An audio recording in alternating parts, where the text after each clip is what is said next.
Welcome to Act and Unwind, an ongoing conversation on a free and virtuous society. I'm your host, Eric Cohn. Thank you for listening, and I want to ask that if you're listening to us on our website, that you navigate right now to the show notes for this episode, where you're going to find a link to subscribe directly to Act and Unwind at Apple Podcasts, Google Podcasts, Spotify, or anywhere else where fine podcast products are available. And if you like this program, please leave us a 5-star review at Apple Podcasts so as to help more people find our show. I'm joined today by Dan Huger, Acton's librarian and a research associate, and Dylan Pauman, executive editor of the Journal of Markets and Morality and a research fellow here at the Acton Institute. This week, we'll discuss the latest from Ukraine and the upcoming G20 conference. But first, the biggest story probably still on everyone's mind is what happened last Tuesday. A week ago on this program, we previewed a little bit of what we were expecting from this midterm election. And this really seems to be one, I think first say that, we don't really do nitty-gritty politics here, but I think there are some very interesting takeaways about kind of the state of civil society as well as what happened with regard to abortion around the country that I think we definitely have some bigger picture insights on here. But the real story of Tuesday is how wrong so many of the predictions were, at least the ones that I was hearing. The typical expectation for a midterm election in the first term of someone's presidency is that it goes against the party in power in the White House. And as I look around at the results of this, here's what I'm seeing. Starting really in the 2000s with the incredibly close Bush-Gore election, and then the following, the last midterm that I think we could really say was somewhat anachronistic, mostly because of the 9/11 impact that was had on the 2002 elections. We have seen first these huge pendulum shifts from one party in power to the other party in power. And the Republicans in 2002 into 2004. In 2006, it starts swinging back. Democrats take a lot of seats in that midterm. Barack Obama is elected in 2008. And then we start seeing this problem of, the Republicans were guilty of it too, one party overreaches, it swings back in the other direction. That party overreaches, it swings back in the other direction. But what's transpired in the last few years I find particularly interesting and I think was well represented on Tuesday and Wednesday and Thursday, and I'm pretty sure Arizona is still counting ballots, which is probably something else that we should talk about, the actual mechanics of elections, because I don't know what's happened to this country, but we can't really, other than Florida, we can't really seem to do it well. Interesting bookend to where I started that whole conversation as well. We're seeing these really narrow outcomes now, where to start in 2020, voters basically said, we're so very much done with Donald Trump, but they didn't empower the other party all that much. Republicans overperformed, taking a lot of seats in the House. To me, this is the interesting part of this, is I think the message here is the level of dissatisfaction that most voters seem to have for both political parties right now is being manifest in a different way than it was for about 15 years, where you had huge pendulum swings. And now we're getting these very, very narrow outcomes where neither party, even if they are empowered in the branches of government, are so narrowly empowered that there's not a whole heck of a lot that they can do. That's what I'm seeing. What are you seeing? Well, I will admit to not being the most avid political news consumer. So I was listening to NPR last Tuesday night, and that was kind of the first I'd heard anyone talk about an expected red wave to get you a sense of how out of touch I was. But I also did look at some polls, and the polls, the indication there was, well, Republicans are probably going to pick up some seats, might be a lot, might not be. To me, this was in like the realm of possibility. This doesn't seem like a huge polling error. My takeaway was a little different, although it does relate to everything you're saying. I don't necessarily think it's a contradiction. But I somewhat sarcastically said the next day, who would have thought the Republican primary voter strategy of nominating a bunch of yahoos would backfire on them? There was a lot of very fringe candidates, and most, if not all of them, lost. People denying that President Biden won the 2020 election. People with all sorts of other fun and crazy ideas. And my takeaway, I would love to be able to say, so as a contrast, if you look at Republican candidates in particular, that's the party I'm currently talking about, look at Kemp in Georgia. Look at DeSantis in Florida, won by 19 points over Crist. Abbott soundly defeated. To be fair, we should make the point O'Rourke, about Charlie Crist in Florida that this is a man who has run for statewide office there as a Republican, as an independent, and as a Democrat. He has lost as representing all three of those. Well, one's not a party. All three of those labels. So it is certainly not for lack of trying. Yeah, no, and I mean, there's another side to this. The Democrats, by putting up people like Stacey Abrams, Beto O'Rourke, and Crist, we're not putting their best foot forward, despite some of the social media buzz about the former two of those candidates. But just absolute dominant victories, like blowout. It wasn't like a narrow victory in these cases. So you get a relatively normal Republican. And so what I would love to say is, well, virtue matters, integrity matters. I think really the takeaway is more Smithian in terms of Adam Smith, that propriety matters. Not that any of these people are necessarily good people. I don't know them well enough to be able to say that. But at least having basic decency and politeness does seem to matter. Having a policy position or range of policy positions that are not on the fringe matters.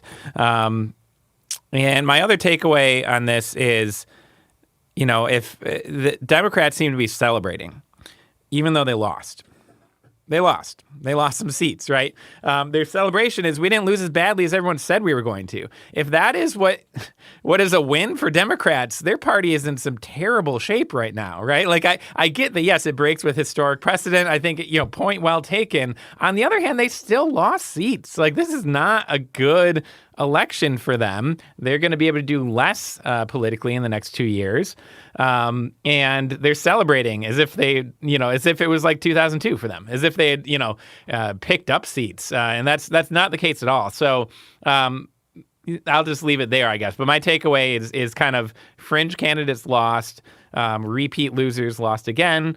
And this is still a loss for Democrats. And I don't quite get the enthusiasm buzzing around. We have perhaps a real manifestation here of Kissinger's quip about the Iran-Iraq war, can't they both lose? And I guess kind of both of them did in a way there. I want to make one note about the polling because this is something that I'm interested in. And it's interesting that it seems the reality that is now coalescing after a period of time where we thought that we just had lost this mechanism for having other than election results, having an idea what people were thinking. You're right, Dylan, actually, the polls tracked.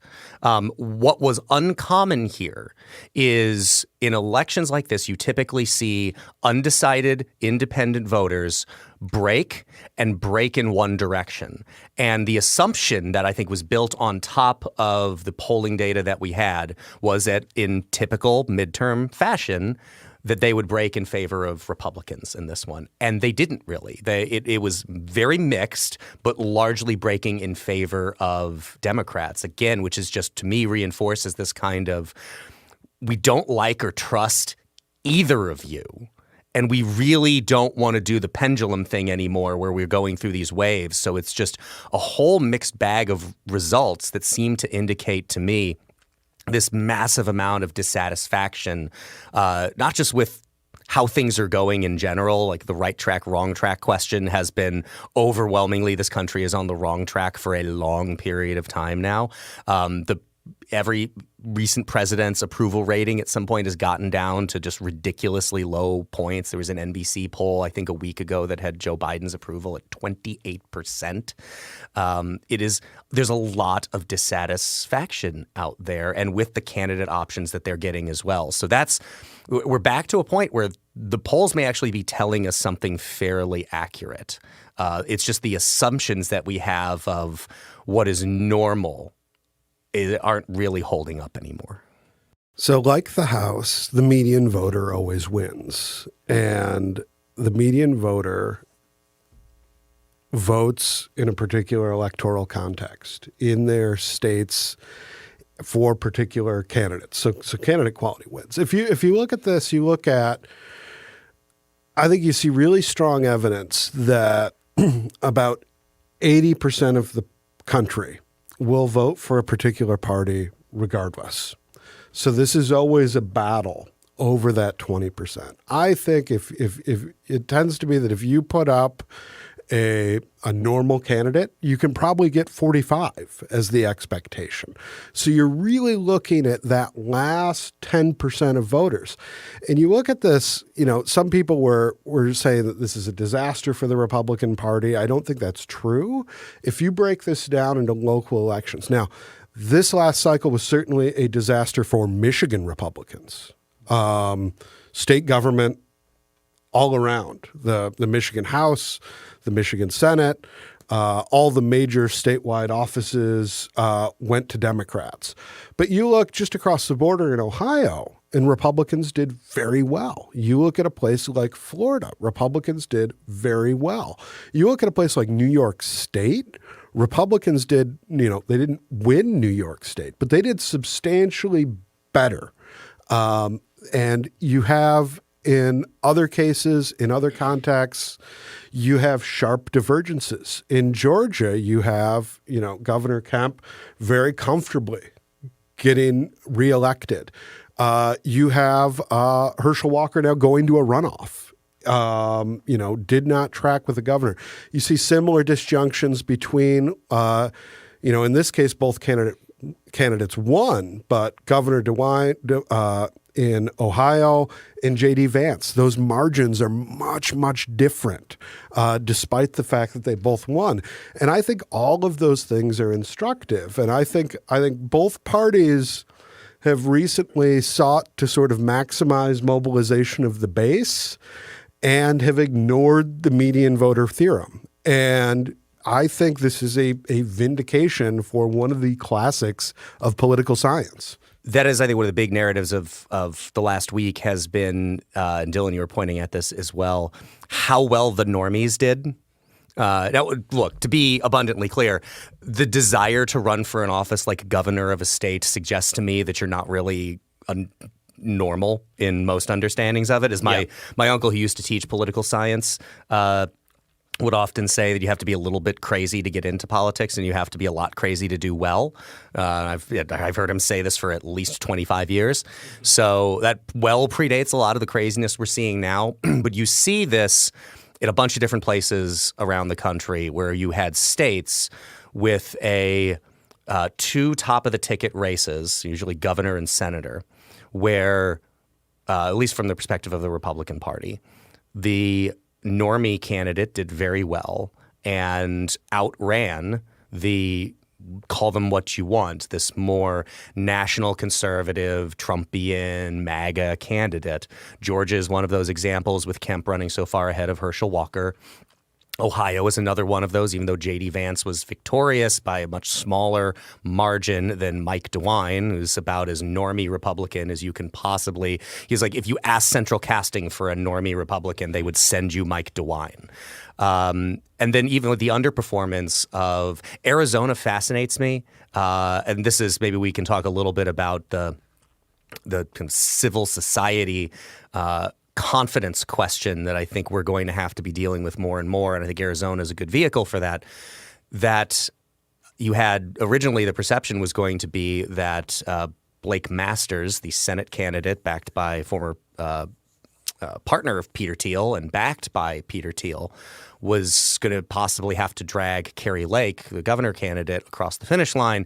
And then it looked like it was going to be the other way around, where she was outperforming him. And at the end of the day, it looks like neither of them are going to actually be victorious. They have called the Senate race for Mark Kelly, the Democrat senator in that state, and it's coming closer and closer to the point where they'll call the governor election for Katie Hobbs, the Democrat nominee there.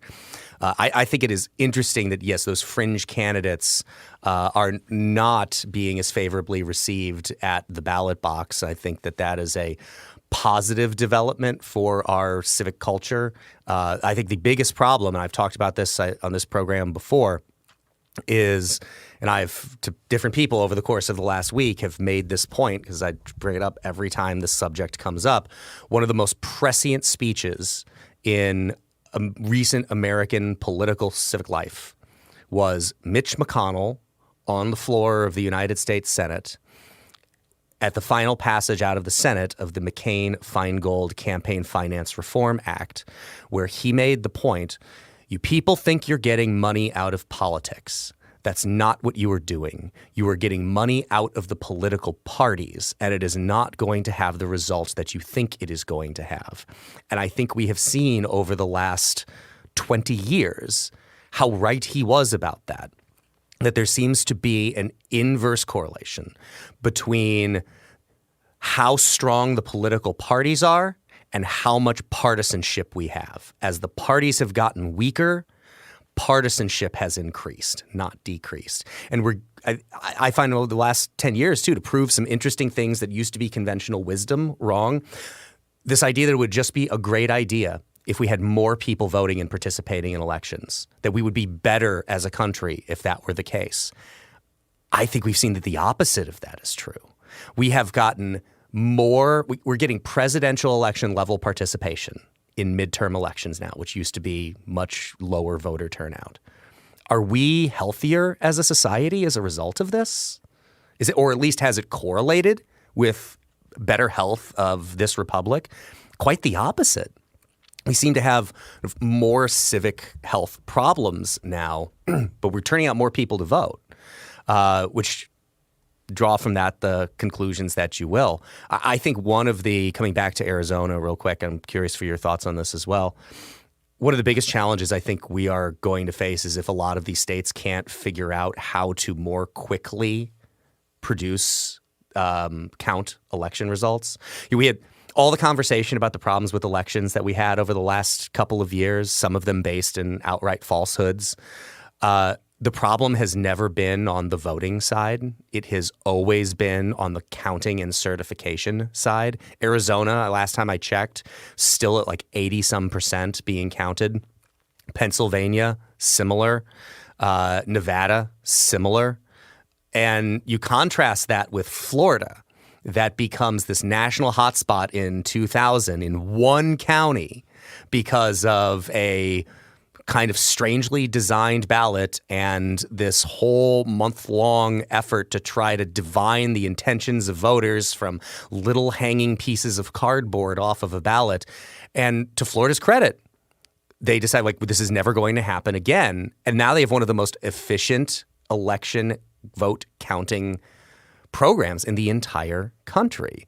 And I really think if we do not find a way to address that problem, and again, why states like Arizona and Pennsylvania that were so slow in doing this in the presidential election 2 years ago didn't immediately fix those problems, start doing very obvious things like if we're going to do this much early voting, then count those votes as they come in. They get like Florida does. They're the first ones posted. Then they go through counting the votes that happen on election day. Florida knows results immediately. And because Pennsylvania just decided for whatever reason that I can't quite figure out, that we're just going to wait to do it all in one evening. It is like Pennsylvania is the equivalent of me in philosophy classes when I was in college. It's like, paper's due tomorrow. I guess I'm going to have to write it tonight. It didn't always work out great for me there, and it's not working out well for the country right now. Of course, different states have they determine their own voting procedures, counting, all that sort of things, ballots. I think Florida is now, amazingly, a good example, as you point out. I will say, though, to reassure any listeners, we have a standard in this country that there are people from both parties, actually multiple parties, even third parties, that observe the counting in every state, all over the country. The counts are reliable. But the appearance is not always such. And I do agree that that is a problem. Even if at the end of the day, they're going to count all the votes, it's going to be more or less exact. I'm sure there's some margin of error, but for the most part, it's going to be the results are going to be the results. And we don't need to worry so much about that. when it takes time, Americans are impatient people. We invented the drive-through, as far as I know. But I'm not patient enough to research and discover if I'm right about that. It's the kind of thing that feels right. Yeah, we love fast food. We love that instant button on Amazon. The buy now thing, which somehow they trademarked or whatever, and no one else can do it. But we love instant gratification. And that's true of our politics as well. We want to vote, and we want to know the next day who won. And when people don't know, suddenly, justified or not, it opens the opportunity for demagogues and others to appeal to the more skeptical side of the American people, the more impatient side. I think that gets back to, the problem. I won't say a problem with more people voting, but at least problem with large voter pools, as I mentioned last week. The fewer people voting for one particular position, the more the one vote matters, right? But you open it up. How do you get crowds of people to come? Well, you just find whatever weird thing they're into. And so that worked weirdly for Donald Trump in 2016. He found a population that just was ready to go vote, but no one was really tapping into it to some degree. On the other hand, I think this year, this midterm has shown that most people don't have that magic touch. You can try, but it's a temptation to say, well, all I need is to find, some group of people out there that wasn't voting before, and I'm gonna appeal to them with some new message, right?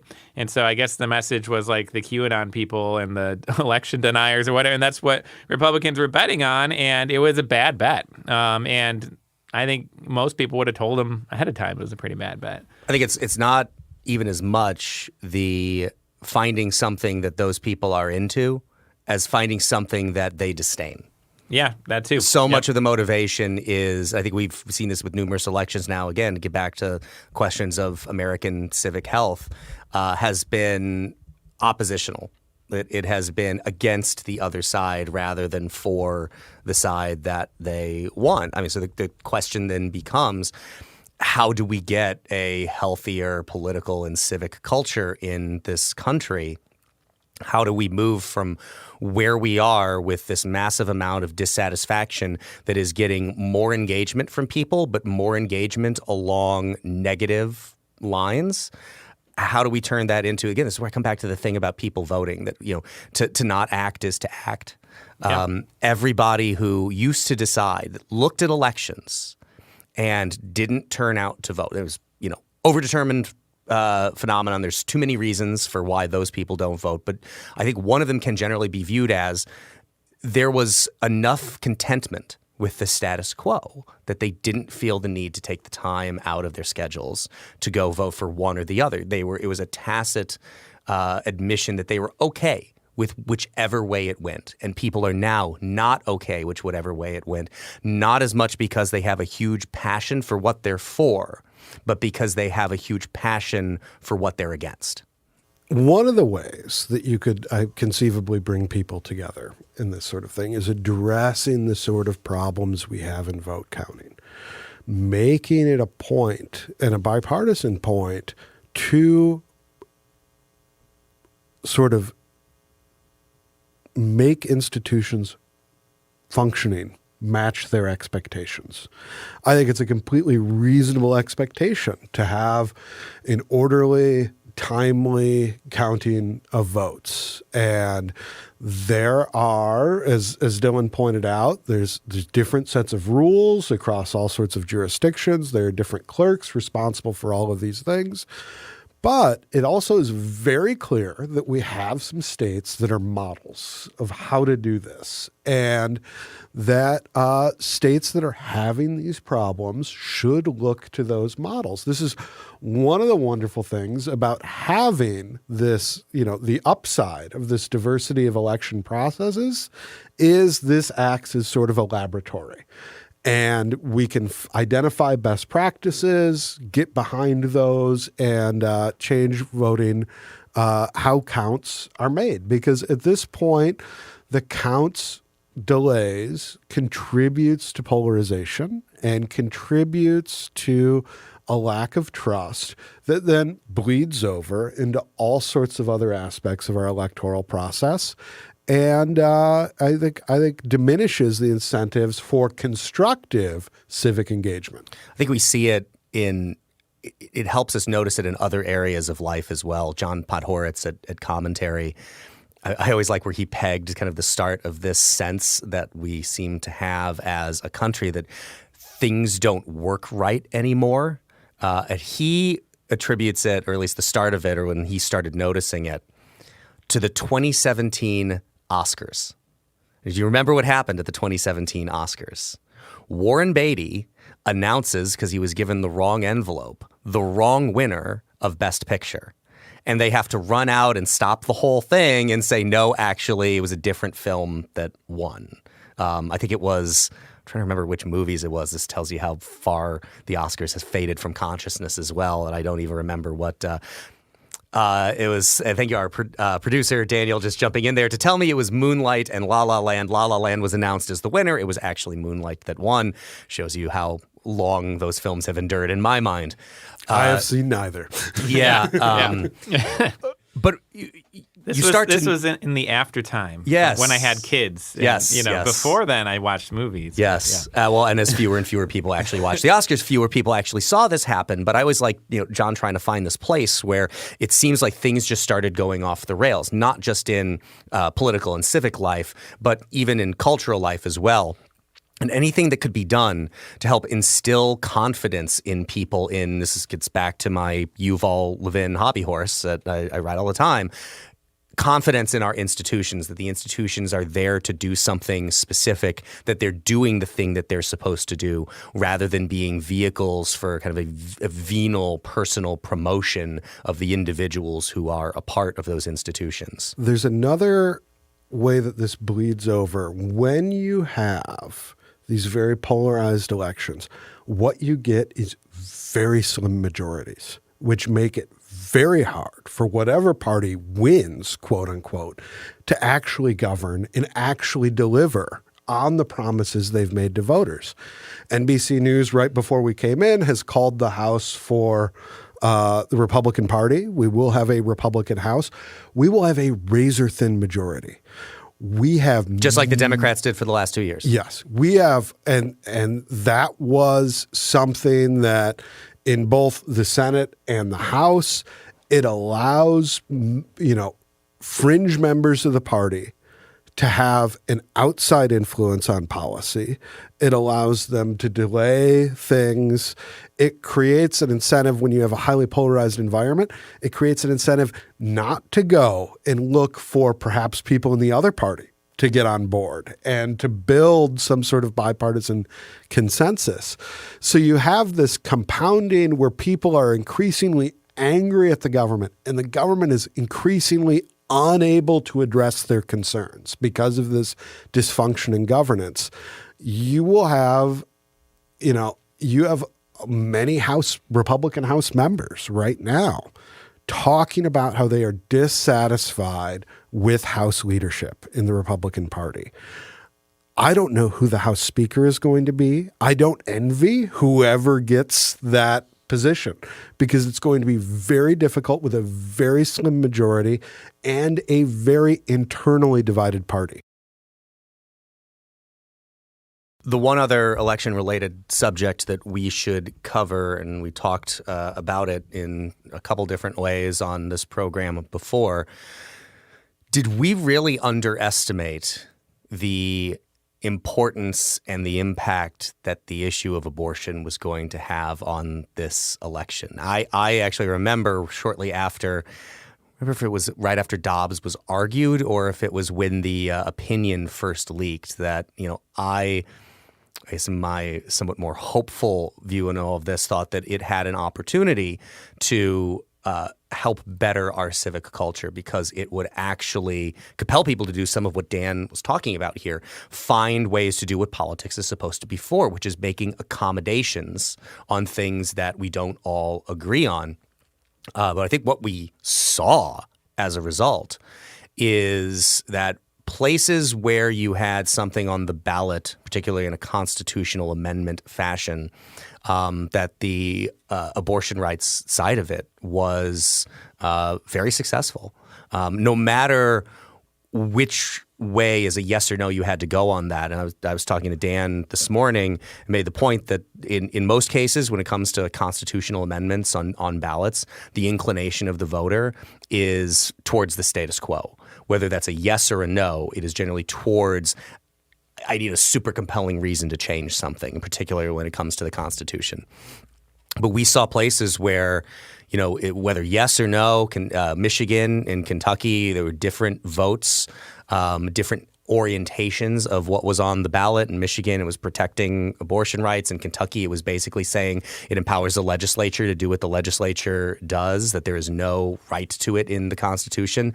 And the abortion rights side was victorious. So I would say I'm certainly guilty of underestimating the impact that Dobbs, the overturning of Roe, was going to have on American political life, at least when it comes to the ballot box. I mean, I actually think what happened is somewhat in line with the discussion we had in terms of this became a state issue. And I think it mattered in the states where it was on the ballot. There probably was a bit more, pro-choice turnout in some of those cases, although I think there's pro-life turnout too. In fact, in Michigan, for example, it was close. I mean, this amendment was added. But to your point, I actually think adding the amendment for a lot of people was about preserving the status quo. If you think about Constitution not as a document, but as, the way in which things hold together in a polity, as, for example, in Great Britain, they have no written constitution, but they still have a constitution. Well, for a lot of people, whether we want it to be or not, and I don't personally, Roe versus Wade was part of the Constitution as much as how society had functioned, how the world legally, how the country legally had functioned for 50 years, and they voted to keep it that way in their state. So, I mean, I'm against voters amending the Constitution full stop. Like, I voted no to all of them. I didn't read some of them. I mean, I did read ahead of time, but you know what I mean? Like, I was like, oh, vote to amend. No, because that's why we have Congresses and they have a whole procedure, and it's complicated for them to do it because it should be complicated to amend a constitution. And then people go around, they get a bunch of signatures and they put it on the ballot, and then people just, voters vote and they change their constitution. So I'm in principle against it on that side. I do think from a pro-life point of view, it's unfortunate, it's sad, especially in the case, I know, of Michigan's law. It really opens things up even more than what things were. A lot of people probably thought they were voting for the status quo, but it kind of annuls any sort of requirements, conditions that had been put in place on things like whether a minor can get an abortion without their parents' knowledge and permission, things like that. This is something I'm sure people will be mourning. On the other hand, something we talk about often, and I think is very important to keep in mind, is that politics is not ultimate. Pro-life people have been doing a lot of great things over the years in terms of pregnancy resource centers and adoption, all those sorts of things. And all of those things are still good, and they can still be done, and they absolutely should be. So I would say don't despair as much as it might be a disappointment. But remember that it doesn't all come down to politics. And ultimately, people need a hope that politics can't give them if we really want to see abortion go away. I think you have a very mixed message on this because you have two places, Ohio and Florida, that went through a legislative process after Dobbs to implement policies restricting abortion. Those governors were returned overwhelming margins. I think what you see with abortion is you see when there is uncertainty, when there is a vacuum of legislation. I think there are certain people that get very anxious. I think there are a lot of people that voted for Proposal 3 in Michigan that I think Dylan's absolutely right, did not know what they were voting for. What we have in Michigan is we have a 1931 statute, or what we had, rather, was a 1931 statute that had not been enforced since Roe v. Wade. It banned abortion except in cases of preservation of the life of the mother. We had a Republican state legislature that refused to even try to legislate. Now, we had a Democratic governor, and she very well may have vetoed any initiative. But you had a court stay after Dobbs that did not allow the law as legislated to be implemented. And you had a very curious constitutional amendment that talked about, that this amendment would override any existing statutes. It did not specify what those statutes were. There was no discussion. There was no debate about the sort of thing that Dylan was talking about parental notification, about these sorts of things. These sorts of things weren't highlighted and discussed during the campaign. And as a result, I think a lot of people went to the polls thinking they were voting for the legal regime that existed prior to Dobbs. That is not what they voted for. And I think you will see some very negative consequences to that. And I'm hoping that in the future, that pro-life people come up with a constructive legislative agenda for positive change that can work to sort of really begin a dialogue in this state as to what actually we want a legal regime in Michigan to look like that can get the buy-in of most voters, because the consent of the governed is absolutely essential, and it's absolutely essential that we have a functioning legislative process to deliver on that consensus, and that we don't have this sort of, winner-take-all mentality for that, because that's not stable. There will be another constitutional amendment next cycle we have that will be on the ballot again. This will not, as long as these sorts of extreme policies oscillate back and forth, politics around this issue will continue to be polarized, and it will continually, and no settlement will be reached. The other takeaway I have from this that I feel surprised by, but maybe I shouldn't be, is despite spending 50-some years working towards the goal of what happened in the Dobbs opinion, the legal overturning of Roe versus Wade and Planned Parenthood v. Casey that also followed from there, how utterly unprepared that movement of people was to be victorious, at least on that count of it. I think we also learned, too, that if you want to break down that as a coalition, that there were multiple parts of that coalition. There were people whose agenda is ending abortion, which I want to be clear also does not mean restricting or outlawing abortion. Ending it is never going to look like that. Ending it is going to move us to the place of being a society that is far less desirous of that as an option. But there was also a component of it, and that was the vehicle through which that victory was only ever going to be achieved, which was the legal approach, and that there were people within that segment who were more anti-Roe than they were pro-life. And for whatever reason, you have this incredibly powerful movement in American civic life that just seemed to not expect that they were ever going to actually win, that the result that came from Dobbs was never actually going to transpire. And you see that in how unprepared I think they were to be able to make the kind of arguments that would need to come from that legal opinion in Dobbs being handed down from the court.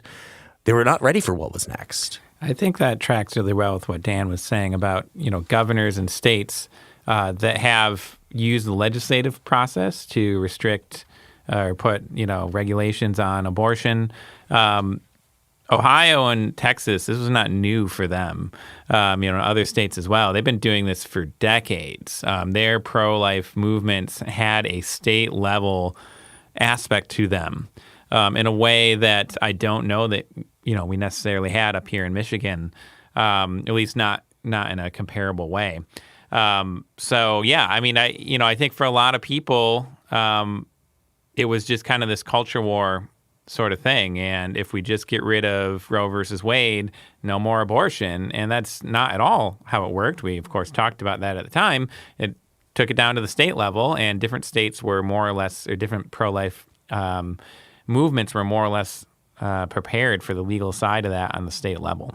Let's move to the final thing that we wanted to discuss. And Dan, I'm just going to turn it over to you to kind of give us the latest on what has been happening in Ukraine as we approach the G20 meeting about to start. So we have seen Russian withdrawal from Kherson, which is a major victory. This is, listening to the news this morning, President Zelenskiy of the Ukraine thinks that this is a very, tide-turning event in the conflict. We have seen now a steady erosion of the Russian presence. We have seen increasingly ineffectual, not only Russian military operations, but Russian conscription operations. We began this conflict with millions and millions of Ukrainians fleeing their homes for nations around the world. Now we have hundreds of thousands of young draft-eligible men in the Russian Federation fleeing to Kazakhstan, to neighboring states. What you have is a military disaster. And what you have is now with the G20 meeting, where Russia will not be present, is you will have nations meeting in part to address this question. And what is the future of Eastern Europe going to look like? What is the future of the Russian Federation and the global community as it's increasingly become a sort of pariah state going to look like? The G20 is also very important because we are having President Biden is meeting with Xi Jinping of China. President Biden has reiterated our support for Taiwanese independence. On this program a number of weeks ago, we talked about Speaker Pelosi, or soon-to-be former Speaker Pelosi's visit to Taiwan in support of Taiwan. And the Chinese are very much still angry about that. And China is also in a situation now with its extensive COVID lockdowns contributing to global supply chain crisis. The economic news of China is not good right now. And we're looking at, how do we avoid a sort of long-ranging global recession? And how do we navigate China's role in that? So there's a lot that leaders will be talking about at the G20, not only in relation to the Ukraine, but in terms of global response to increasingly shaky economic situation around the world. I think we're finding, in the case of both Russia and China, maybe a few too many people were buying their own propaganda. You have Russia talking about the Ruski Mir, the Russian world, this kind of pan-Slavism. If that were the case, you'd see, I think, a lot less strident resistance by the Ukrainians. And the loss of Kherson after only a few months, of occupancy there by the Russians, it is a major loss for them. The fact that their own people are abandoning the country so as not to be the next in line to serve in this conflict shows a lack of confidence in Vladimir Putin and the Russian state and the Russian military. And then in China, it turns out there are actually economic laws to life, and the zero tolerance, COVID restriction policy devastates economies. It is unrealistic. It is unworkable. And they might say all they want about, how you can just make stuff happen with the state economically, but the reality is different, and they are encountering that, despite whatever the party line may be. So I mean, these talks with Biden supposedly not going well. I hope not going well for reasons that Dan mentioned, his support of Taiwan, and hopefully also standing up for Hong Kong and other people who care, Chinese people who care about freedom and sovereignty for their own people and their own nations. And we'll see. We can hope that reality eventually becomes more persuasive than the propaganda, but there are places in the world, such as North Korea, where people double down and double down and double down. So there's hardly a certainty. Contra the Marxist line, there is no determinism to history. We will see how things go, and we ought to hope and pray that things go well in both Russia and China. As Dan said, we're dealing with the question of what does it look like for Russia's future within the global community of nations, or however it is we're supposed to phrase that these days.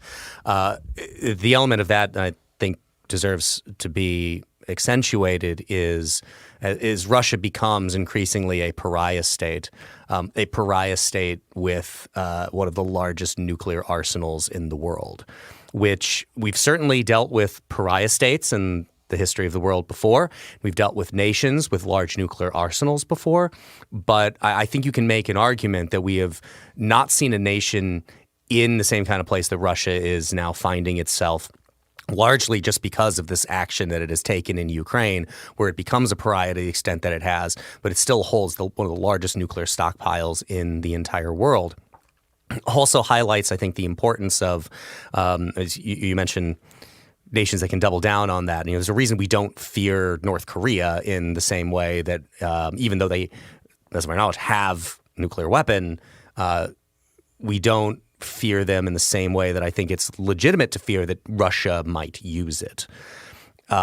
Another place where that is an issue on the table, a nation that we don't believe has one yet, but certainly is seeking it, is Iran. And what is going on there right now is a large uprising of people spurred by the state police murder of this young Muslim woman who was, in their view, inappropriately wearing her hijab, did not fully have her hair covered. And what you're looking at is essentially there's been an arrest of 14,000 some people, and it's looking like there's going to be a mass execution of the 14,000 some people in Iran. Again, this is a nation that is actively trying to develop nuclear weapons as well.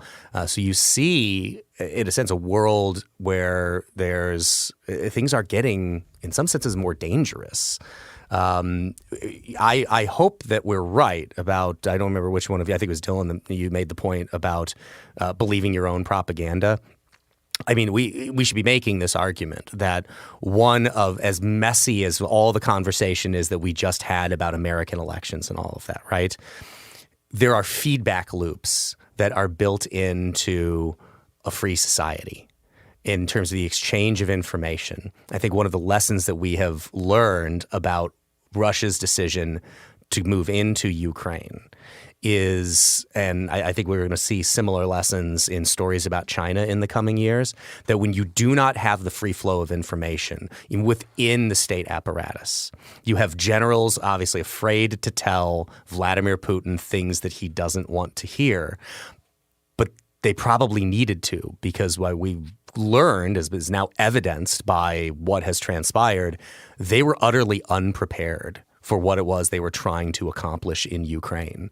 But when the truth exists, but nobody can speak it, the problems that is going to create are going to be enormous. And we now find this kind of global geopolitical problem created perhaps not even largely, but certainly in part by the fact that societies that are structured that way do not give officials the information that they need to make appropriate decisions. Certainly, Vladimir Putin has his own agenda, and it is not a very good one. But I think you can see the problem created by the lack of a free flow of information in societies like that leads to this situation that certainly, if you put yourself in Vladimir Putin's shoes, is not the one he wanted to be in today. In a time in which free societies faced very real challenges, there are a lot of people on the left and right that look to sort of, are looking for some sort of post-liberal solution. And when we look around in the world at what unfree societies are, those challenges are much greater. And the dysfunction is much greater. And I hope that what people in America take away from this when they look around the world is that they look at our challenges today and redouble their efforts to address them, because it can be worse. And in much of the world, it is frighteningly, terribly worse. And what we have managed to secure in this nation over the last 200 plus years is remarkable. Despite all of our challenges, all of our obstacles, all of our animosities, our conflicts, they're manageable. And we can rise to meet those challenges and make a more functional, free, and virtuous society. There, we got in the Acton tagline.